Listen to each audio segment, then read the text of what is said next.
subscribe. Click on the bell. Like, comment, share.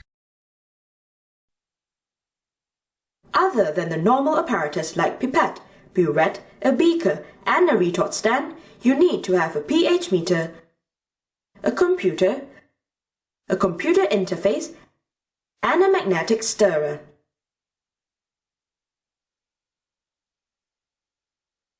Prepare the normal setup for a titration.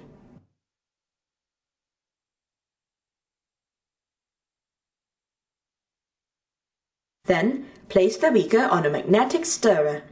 Dip the pH meter probe into a sodium hydroxide solution. Use a computer interface to link the pH meter to a computer. Switch on the magnetic stirrer and set the computer to record and display the pH. Adjust the acid flow from the burette into the beaker, drop by drop.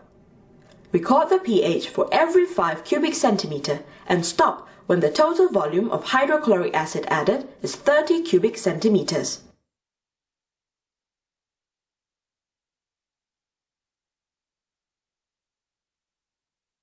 These are the data gathered from the acid-base titration using a pH meter connected to a computer interface.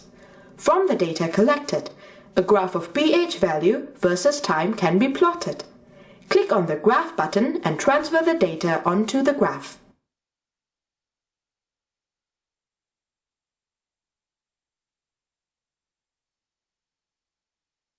What information can we get from the graph? The pH value of sodium hydroxide decreases as more and more acid is added. At the point where all hydrogen ions are neutralized, the pH plunges sharply. From the graph, can you determine the endpoint? Click on a point along the line.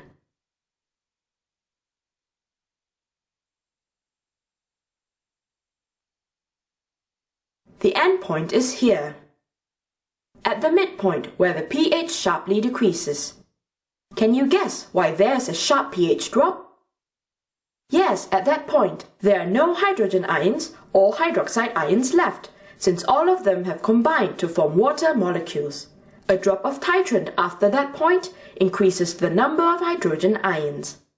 Thus, the pH value keeps on dropping.